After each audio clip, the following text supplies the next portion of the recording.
Here I had a comment from someone. Says, too far off the deep end. Was a sub for 10 years. Goodbye.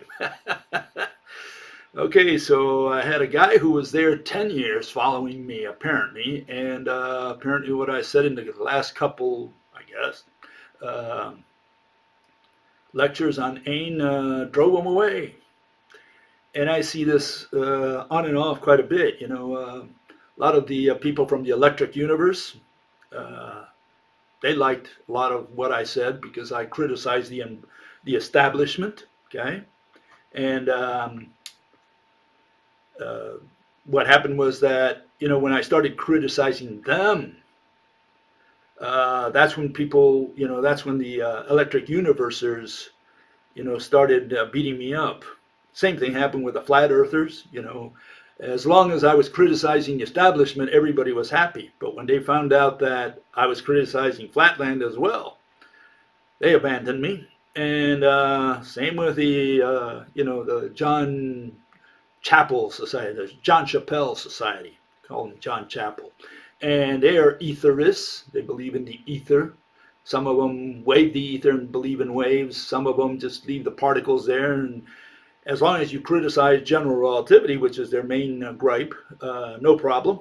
But when you attack the ether particles, that's when they get a little nervous. And the same thing happens and will happen with people who are followers of Ayn Rand. They've been following her for a long time. They made her into this idol, this heroine.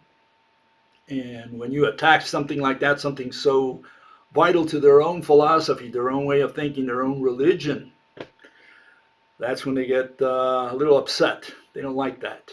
And that's normal. I can't do anything about it. All I can do is present my case, and it's up to every individual to decide for him, herself, which way they're going to go. Okay, and so a lot of people who have been following me over the years, once they find out what it's all about, they don't stick around. And in a way, it's good because there's only two possibilities, or maybe three. They weren't paying attention, or it took them, like in this case, 10 years to figure out that I wasn't saying what he thought I was saying. And that says a lot. I had a talk today with my son, Hans, and I said, "Is this so difficult? I mean, we have a definition here of the word object, that which has shape. How difficult can that be to understand? And that's kindergarten stuff. And yeah, it has a lot of ramifications. I even say that the definition of the word object destroys all religions. And I stick by that statement. It's a very powerful statement, and only when you really get a grasp of that, what the ramifications of that definition are, is when you realize how important that statement is. And he answered the following. He says, no, it's not so easy. I said, what do you mean? Am I talking in Chinese here? The word exists, physical presence, they're all very short definitions. They're all interrelated. I'm talking about the rope model of light and gravity.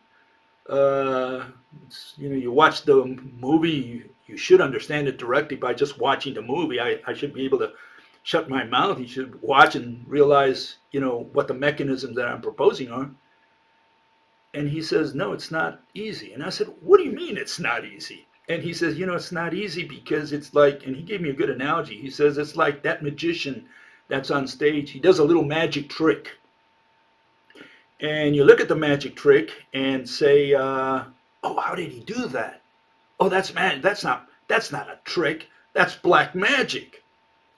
That's black magic. He's invoked the devil there to do that. How did he do that trick? And once someone explains the trick to you, or you find out about it, you say, oh, it was so easy. That's how he tricked me. That's how he fooled me. There is no black magic. But it seems like black magic until you understand the trick, how the magician did the trick. And that's the issue here. The issue is that, until you, until you understand it, it's all could be Chinese, it could be ancient Greek as far as you're concerned. But once you understand it, you can you can use it to spot errors in anything you read. And I know that a lot of the people who are into rational science, there's a group there we have in Facebook. A lot of those people have been around for a while. Now they can spot the errors just by reading what someone wrote. And that's how powerful that thing is, and you are able to counter whatever people write.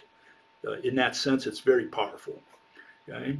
But yeah, I think it's easy, but it's easy when you know only how the magician did the trick. Essentially, that's what it comes down to.